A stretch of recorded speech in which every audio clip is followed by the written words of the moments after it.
Banking services in Westfield, West Springfield, East Longmeadow, Agawam, Feeding Hills, Springfield, Southwick, as well as Enfield and Granby, Connecticut. Visit us on the web at westfieldbank.org. We thank the generosity of our underwriters.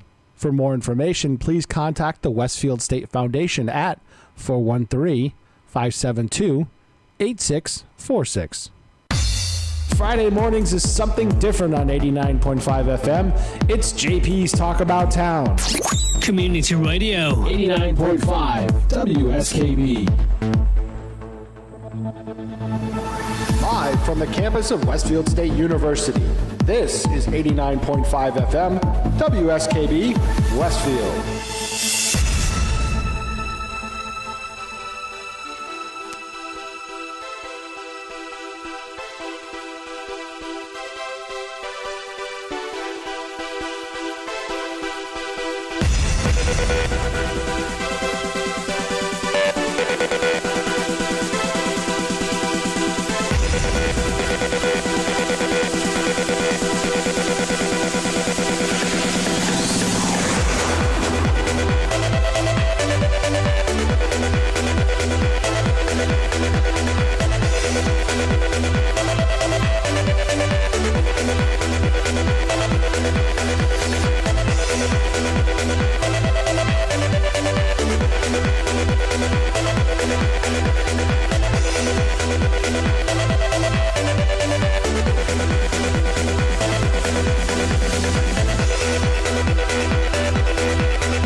Good morning and welcome to 89.5 WSKB. This is Owl Sports Weekly. Joe Braverman and Pete Cowles always with you. The freezing rain out there has turned a little bit into a steady rain. It's a steady little bit of drizzle, I'd say so. Fun.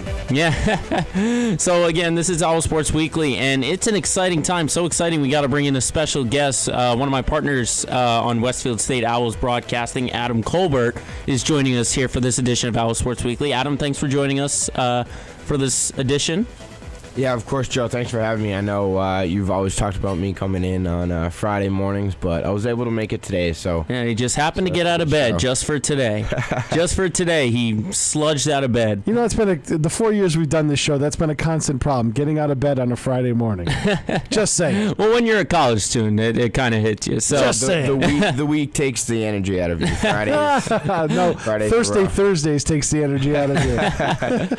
So we'll get started right away. As mentioned, this is a very exciting week for Owl Sports. We're wrapping up the regular season, and we actually are going to bring in FX Girard and Thierry Messervier once again. They joined Allegedly. us. Allegedly. So again, we'll see if they come. We'll keep eyes on that.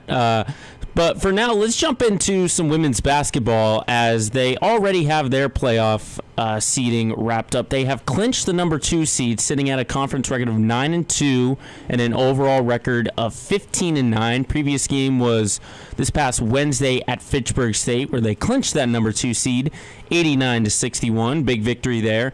And then tomorrow will be their final game, and it's against top-seeded Worcester State. That'll be a 2 o'clock tip-off. So, Adam, I want to get your first impressions of this women's team. It's not so much a dominant team that we've seen in the past, but we've seen that they can still be effective. What would you say are the big takeaways with this team right right now? You take a look, you clinched a 2 seed. Any other team in the MASCAC, even Framingham State, any other team would be psyched about that, would be thrilled about that. But I think you're right. There's just something about this team where you watch this team and every single game is close. I mean, besides the Fitchburg State game on Wednesday, you take a look at Salem State last Saturday. That was a 5-point victory. A 1-point victory on the Wednesday before that. A 4-point loss the Saturday before that. So these have been very tight conference games. But, they're still pulling out the wins. They're still doing well enough to be at the 2 seed and be a serious contender for the MASCAC title yet again. But I just think they lack size. I don't think they have someone that can really gather the rebounds for them. I think they get out-rebounded on a daily basis, and that's something that they kind of struggle with. So it gives them less opportunities to score offensively, and when they have kind of a dry shooting night, that's what happens against Bridgewater State, and that's why they lost that game. But here's the argument I'll make to you is that Westfield's been running this system now. This is its 4th season, I want to say. And don't you think teams have kind of figured out how to run with Westfield and stuff like that? Because this has been going on for 4 years. They're 3-time MASCAC champions, and you get teams like Worcester State who have seen them enough times to figure out, okay, A, we can beat them inside, and B, we have to run with them. We have to be able to keep that pace up. So Westfield's got, 16, 17 players on their roster, I want to say. And they play all of them. All of them play, Joe. There's other teams that play, 7, 8 people max. And these 7, 8 players, they get tired by the time the 4th quarter comes because Westfield's just switching in and out like a hockey schedule, like a hockey rotation. And so they're getting fresh legs on the court every single time and doing full court press, and just teams just have a hard time breaking that press, especially come the 3rd and 4th quarter when these players get tired. But again, they've seen them in the past. These teams have seen them in the past, and they know exactly what's coming. They know the full court press that's coming, and they're able to break it. It's just a matter of putting in shots, don't you think? Because this system really hasn't changed since it got implemented. It's 5 in, 5 out. Everybody plays.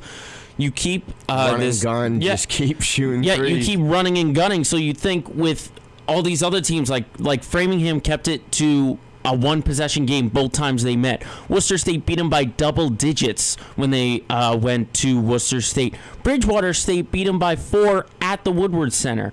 So you clearly these teams have done their homework, and Westfield can do all they can to try and keep this system up, but there are just going to be times it's going to be shut out. Like you said, they're going to have an off shooting night, and other teams are going to take advantage of it. But I think, like you said, size is going to be the biggest thing. Despite the fact that they're one of the top teams in the entire nation in offensive rebounds per game, I think it's still going to be a big struggle, and it would not surprise me if they went out in the semis. It would not surprise me at all. It takes one bad shooting night, like we saw against that Bridgewater game. That it just takes one bad night, and then they can be canned out from the playoffs. I mean, that's a big statement for me. I want to get your reaction. And don't forget that Framingham State game too. They won by 1 because they missed a layup at the buzzer. Framingham State missed a layup at the buzzer, and they played that whole second half without their best player, O'Day, who was scoring, I believe it was 18 points per game. But I still think, their system's valuable. I think it doesn't necessarily matter who's in there. That's why it's so great, is that the style of play you can just, plug in and plug out. And that's why it's been effective for 4 years. However, obviously, when you plug in 5 shorter players, they're not going to out-rebound the other team. So that seems to be kind of what they're struggling here. And the offensive rebounds you mentioned, I think that's also another, just piece of the strategy here, and saying, attack the hoop. get the ball and just run down the court. Alyssa Kamara, whenever she gets a rebound, her next move is to look all the way down the court and see who's open, and she'll pull off a 3-quarter court pass. And so they just love pushing the ball, and then when they see opportunities, they shoot. And you're right, Joe. The other MASCAC teams are starting to run with them. You almost kind of see them counter with the full court press of their own. And, maybe, let's give Westfield a little taste of their own medicine, force them to turn over the ball, which has worked in games we've covered this year. Except teams have a hard time running the full court press for the entire game. Yeah, an entire game. 7 or 8 players. You can do it for a half, but you can't do it for a full game. And you got to keep in mind that with Westfield being the number 2 team, is that they've have a semi-home game. They either have to play Bridgewater or Framingham, who have not only Bridgewater beat them, Framingham kept it close, 1 possession as I mentioned, or Salem and Fitchburg State, who they've handled. So it would take upsets for them to really have a sure game in that semis. But another thing I want to talk about is, you and I have seen both that Lucy Barrett, Melissa Gray, Kiera McCarthy, we know they can score. But the question is, someone else needs to step up. I believe someone else needs to step up, and I really think Chelsea Musette is going to be that player who really is going to be the one who has to step up, really, I believe. I mean, what's your take on that? That was going to be my guess, too, because you know what? It doesn't matter what kind of shot she faces. She's not the tallest one on the team. She's probably the shortest one on the team. But she can drive the lane, and she can get the shot off even with defenders right in her face. So I think when the pressure comes, it doesn't matter. Musette's ready to take it. You saw her, buzzer beater 3-point shot from the parking lot, Joe. Even though it was only the end of the first or second or third quarter, she's still, when the pressure comes, she's still able to get the play off. All right, well, again, that women's game is going to be tomorrow. They wrap up the regular season here at the Woodward Center against Worcester State. We'll take a break, and then we've got 2 special guests joining us, 2 men from the men's hockey team, FX Girard, Thierry Messervier. This is Owl Sports Weekly.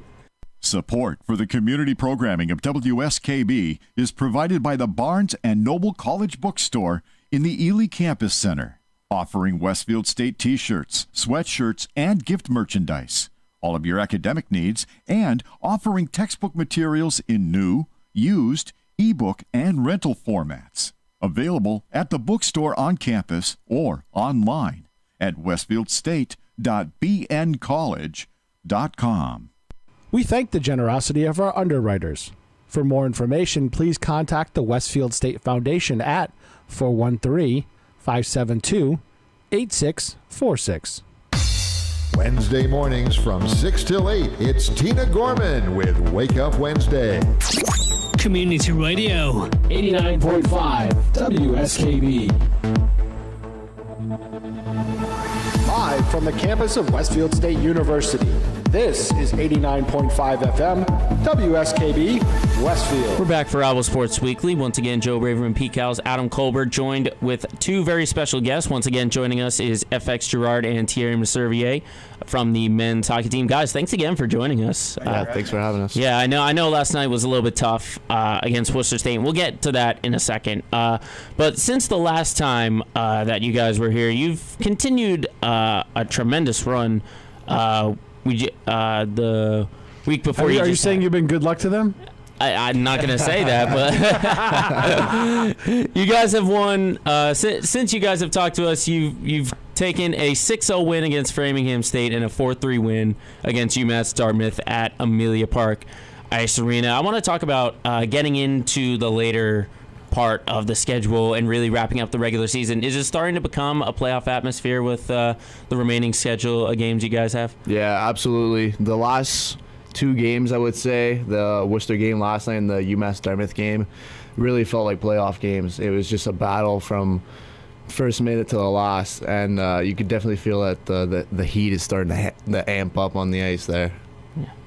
Yeah, for sure the emotions start to kick in, and those are the teams we're going to face most likely in the first or second round of the playoffs. So it's really starting to get really important, and we're fighting for every single point we can have to hopefully clinch that second spot and have a bye in the first round. Yeah, and absolutely. How much is having that first round bye? Because looking at the standings right now, it looks like you're still in line for a home game. It's Westfield State and UMass Dartmouth with 21 points each. There's still a chance to get Plymouth State with 24 points, and then Fitchburg State is right behind with 18 points. How important would you say is getting that first round bye?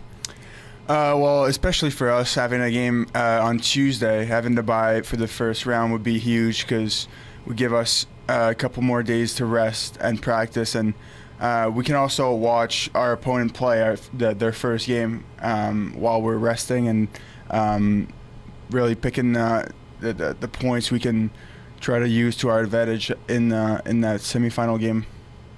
Yeah, exactly.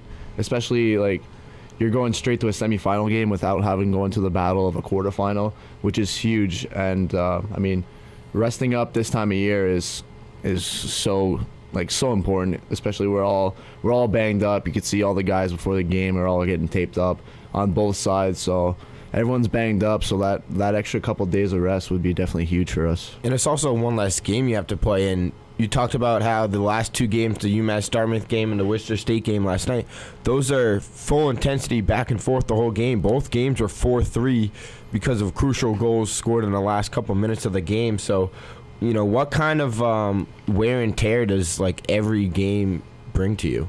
Oh, it's mental and it's physical for sure. You know, every day you wake up and you know we've been going since. Like we started captain's practice in September, so that was quite a while ago. So we've been going almost every day for about 5 or 6 months, I would say.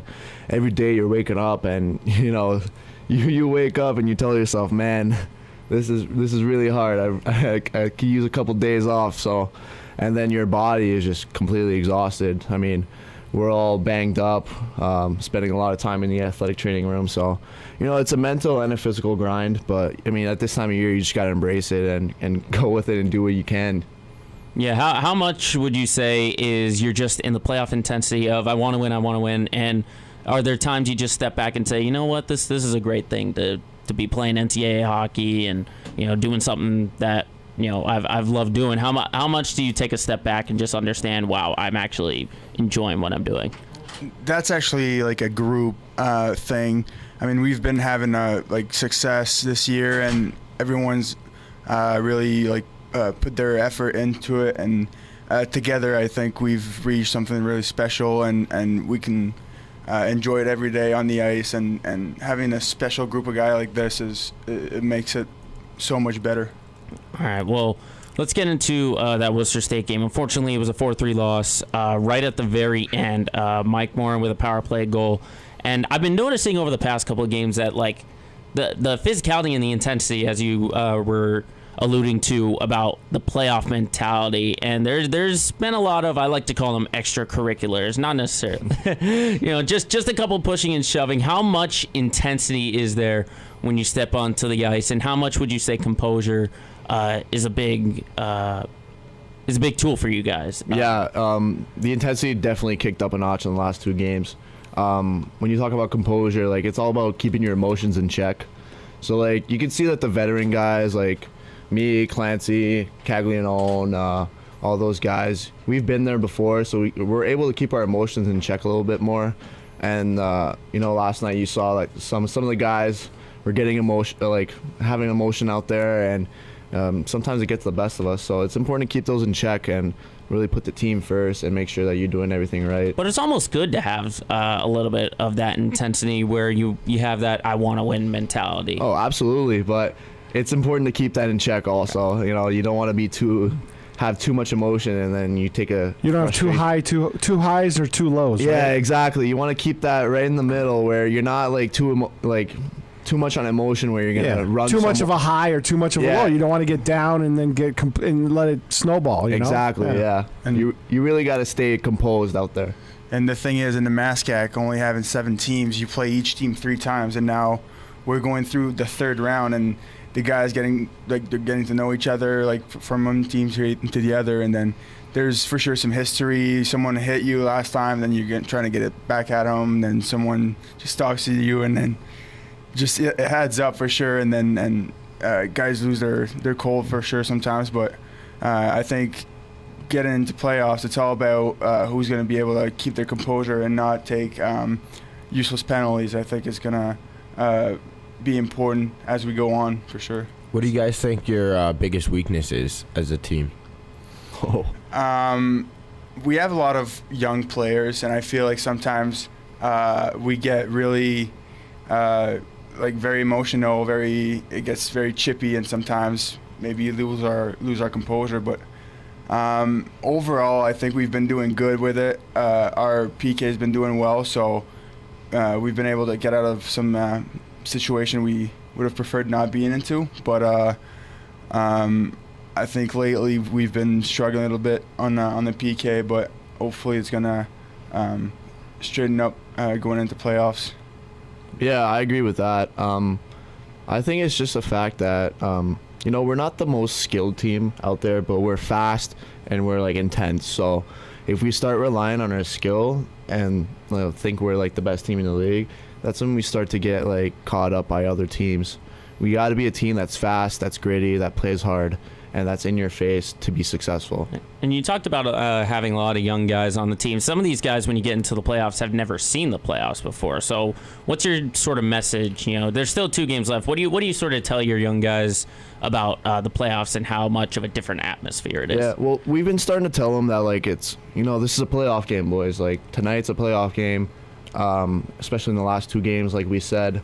Because playoffs are just one game, so it's a lot different from juniors where you got, you could afford to have a bad game and still come back. Here you have a bad night and your season's over. It's one and done. So it's definitely about, we've been talking also about peaking at the right moment. You want to go into playoffs on a good, on a good stretch to have that momentum going in. So we've just been kind of stressing that lately. Yeah, for sure. Down the line, it all comes to mental focus. I think all the guys gotta get on the same page and really fight for one another. And we got an example from 2 of our leaders yesterday, just getting up in the locker room after the game and really like trying to fire up the boys because for sure we weren't happy with the result we got last night, and they stood up like seniors and like leaders and really try to get the boys going for the next 2 games and try to get in the playoffs with a winning streak. You mentioned FX. You mentioned peaking at the right moment. You came into that game last night on a 10-1-1, 12-game streak. With that loss last night, do you think there's any gas still left in the tank? Do you think you guys can? Yeah, I mean, I think we're still like on that stretch where we could still win. I think actually that loss might be good for us, just to like remember how it feels like. Just because we had only lost 1 game since Christmas, so it's easy to start getting complacent and start doing like the details not as right as you used to.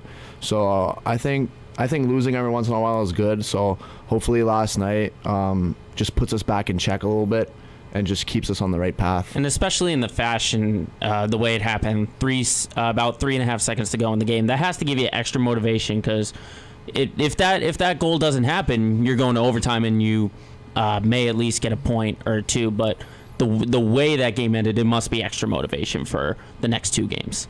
Yeah, for sure. Especially for me as a goalie, that's the kind of goal I hate to allow in the last minute of the game. For sure, it's heartbreaking, but at the same time, we gotta make sure we keep our head up and go into the next game with a knife between our teeth and just get back on the winning streak.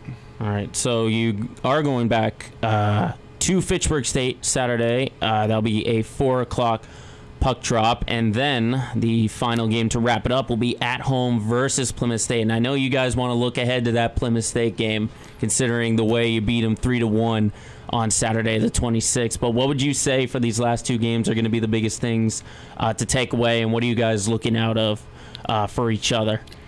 Well, obviously, I think they're 2 very good teams. Plymouth, number 1, Mascac, and Fitchburg are the defending champs.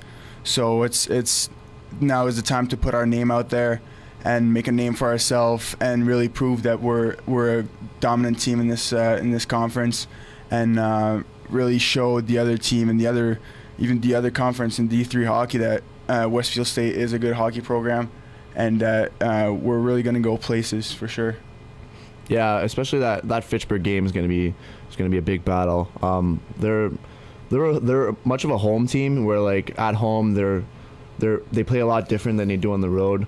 So going into their barn tomorrow night is going to be very important for us to play just a simple road game. Just keep everything simple and just take their game to them. And if we could pull out a win at Fitchburg State in their home barn, that'll lead us pretty good into that Plymouth game where we know we could beat them, which is also a huge factor for us. That mental barrier, like we spoke about last time, finally over that hump. So hopefully, if we get that Fitchburg win, we could carry that into the Plymouth game and into the playoffs. Yeah, and having wins like that, like earlier against Plymouth State, where people were saying, "Oh, they're going to run away with the conference. They're the top seed," and then here you come onto their home ice and you beat them 3-1. So having that mental edge has to be absolutely huge. Would you agree? Oh, for sure. In the past, even guys from like past teams have told us like how huge that is for a program just to beat them. Because in the past, like, you would go into Plymouth game and say, maybe we'll win tonight. Maybe we'll finally get to squeak one in, and they just haven't been able to get it done. So finally, to get our group to finally get it done, it just shows us that we can. So that mental barrier is just so important for us. Yeah, and the strategy has to change a little bit because you would think that if you beat them once, they're going to look back on the tape and say, okay, this is what they did so well. We have to change this. So it's kind of like a psychological game, sort of tick for tack. Would you say, Thierry? Well, I completely agree with you. Like I was part of Plymouth State program for 2 years, and then looking back at that game, there was an interview with the coach and the team, and then he was just saying how I got into their head, and then now knowing that that's what caused their loss, I think they're gonna come so angry at me and at us for just running them out of their own barn. Pretty much, I think Westfield hasn't beat Plymouth in 6 years, and doing that in their place, for sure, it was really frustrating for them. Of course, I still have some friends on the team, and talking to them, they're it was devastating.